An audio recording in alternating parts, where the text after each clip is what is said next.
अस्सलाम वालेकुम students, hope you are all fine and enjoying very well. आज का जो हमारा टॉपिक है that is the multiplicative inverse of the matrix. ठीक है, आज हम फाइंड करेंगे इन्वर्स। तो इन्वर्स फाइंड करने के लिए हमें दो चीज़ें चाहिए होती हैं। सबसे पहले तो हमें चाहिए होता है डिटर्मिनेंट। फॉर एग्जांपल आपके पास एक वैल्यू है a, तो इसका इन्वर्स जो है वो a की पावर -1 होता है। ठीक है, a है तो इसका इन्वर्स हम फाइंड करना हो तो वो क्या होगा, a की power -1 and that is called a inverse.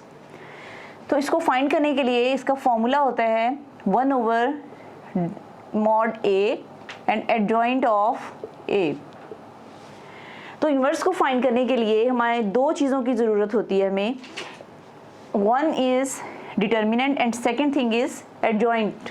Okay, अब यहाँ a की जगह कोई भी वैल्यू हो सकती है, लाइक b हो सकती है, c हो सकती है, कोई भी डिफरेंट वैल्यू हो सकती है। ठीक है, आपने जिस वैल्यू का डिटर्मिनेंट इन्वर्स फाइंड करना है उस वैल्यू के ऊपर -1 आ जाता है, यानी कि a की पावर -1 या a inverse equals to 1/, determinant of a and multiply by adjoint of a.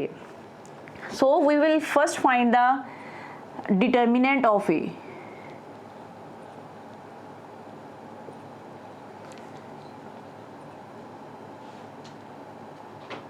Determinant of a.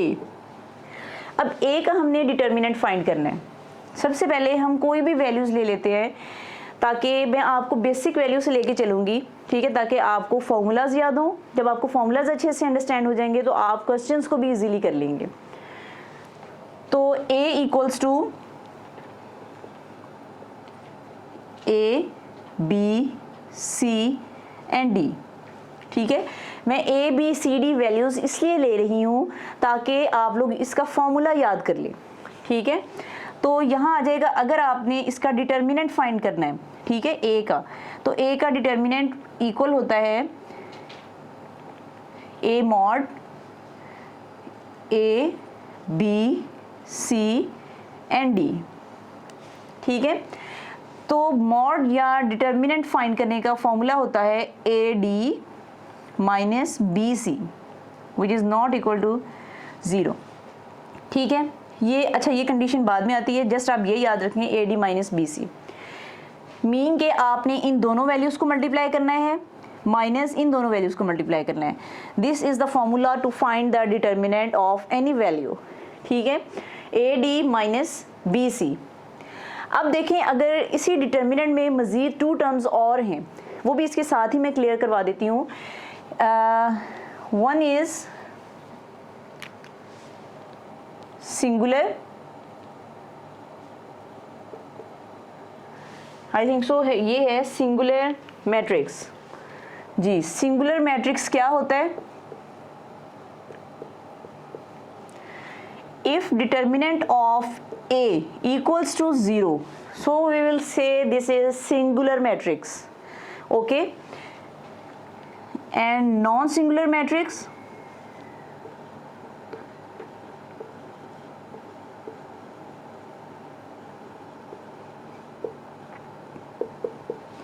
non-singular matrix में if a determinant of a is not equals to 0, so it will be the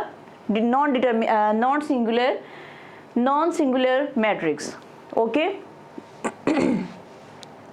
सबसे पहले हमने ये find out किया कि determinant of ए को किस तरह से फाइंड करते हैं। ठीक है, उसके बाद सिंगुलर मैट्रिक्स क्या होता है एंड नॉन सिंगुलर मैट्रिक्स क्या होता है।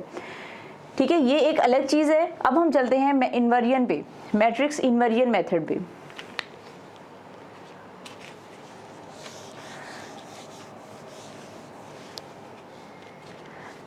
जी, तो मैट्रिक्स इन्वर्जन मेथड में हमें दो चीज़ें चाहिए होती हैं। एक होता है डिटर्मिनेंट ऑफ ए और सेकंड इज एडजॉइंट ऑफ ए। तो एडजॉइंट ऑफ ए, इसी वैल्यू का अगर हम एडजॉइंट ले लें तो किस तरह से आता है कि ए और डी की जगह चेंज होती है, यानी कि ए डी की जगह चला जाता है और डी जो है वो ए की जगह चला जाता है, डी ए, एंड इन दोनों की b और c के साइन चेंज हो जाते हैं, -b and minus C, so it is the adjoint of A. अगर हमने कोई भी क्वेश्चन करना है, हमने इन्वर्जन उसका फाइंड करना है, तो इसके लिए हमें दो चीज़ें फाइंड करनी होती हैं, and one is the determinant of A and second is the adjoint of A. Now we will do the same question, यानी inversion method. We will do the inversion method with the values.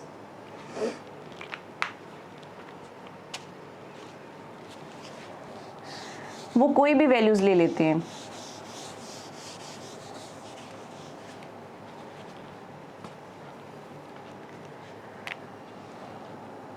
For example ए की जगह हम B ले लेते हैं, ठीक है, ताकि आपको कॉन्सेप्ट क्लियर हो। बी हम लेना है, तो बी का इन्वर्स, सबसे पहले बी की वैल्यू क्या है आपके पास, 1 2 3 and 4। We will go with the basic values to understand very clearly. B का इन्वर्स अगर हमने फाइंड करना है तो वो इक्वल होगा 1/b mod और determinant of b and multiply by adjoint of b। हम दोनों में से कोई भी चीज़ पहले फाइंड कर सकते हैं, ठीक है। फाइंड आउट करने के बाद हमने इस फॉर्मूला के अंदर वैल्यूज़ को पुट कर देना होता है। तो b mod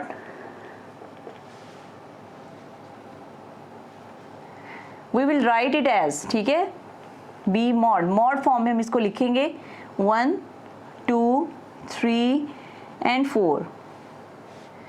Now we will go with the same formula. Tell me in comment that what is the formula of b, determinant of b, and how to write the adjoint of b. Okay, 1 multiplied by 4 minus 3 multiplied by 2, a d minus b c, ठीक है, A B C and D. ये मैं आपको concept clear करवाने के लिए साथ ए B C D लिख रही हूँ। अभी हमने जो फॉर्मूला किया था क्या था, A D minus B C, determinant find करने का। तो वही ए की जगह उसकी वैल्यू, डी की जगह उसकी वैल्यू, माइनस बी की जगह उसकी वैल्यू एंड सी की जगह उसकी वैल्यू, ठीक है। तो इसको अब हम कर देते हैं रेस। ये जस्ट आपका कॉन्सेप्ट क्लियर करवाने के लिए मैंने आपको ये वैल्यूज़ लिख के ए बी सी डी साथ लिखे हैं उसके। 4 1 ज़ा 4 minus 3 2 ज़ा 6, so answer will be -2. As we know that if the values have the different sign, so we will subtract these two values and we will write the value which has the which is biggest with the sign. We will write the same sign of biggest value. Okay, -2. तो हमारे पास determinant of b क्या आया है, -2 आ गया है हमारे पास। अब हम फाइंड कर लेते हैं adjoint of b।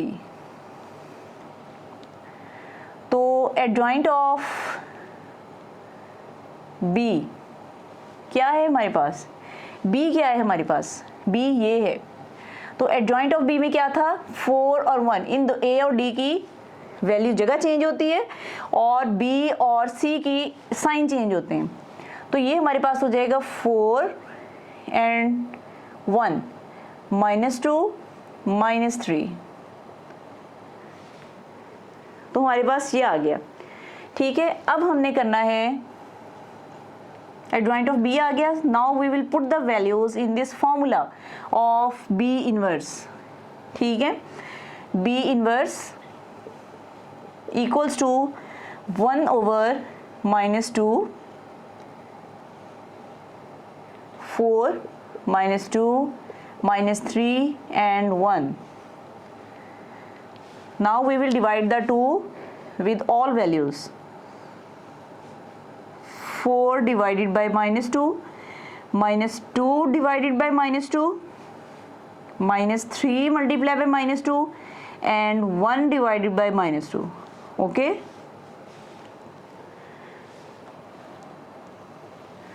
Ji divide करने के बाद हमारे पास क्या आंसर आएगा बी इनवर्स का, यहीं कर लेते हैं। 2 1 ज़ा 2, 2 2 ज़ा 4, तो हमारे पास आ गया -2, माइनस माइनस से कैंसिल हो जाएगा, ये 2 इस 2 के साथ कैंसिल हो गया, तो हमारे पास आ गया 1, दोनों साइन एक दूसरे के साथ कैंसिल आउट हो गए, तो हमारे पास आ गया 3/2 and 1 over minus 2. So our answer is B inverse equals to minus 2, 1, 3 by 2 and 1 over minus 2 या minus 1 over 2 भी हो सकता है. So this is our answer. जी होप स्टूडेंट्स कि आपको ये क्वेश्चन पसंद आए होंगे, ये क्वेश्चन आपको इजीली अंडरस्टैंड हो गए होंगे. ठीक है, तो नेक्स्ट वीडियो तक के लिए इंशाल्लाह दोबारा मिलेंगे. तब तक के लिए अल्लाह हाफिज़. Thank you so much.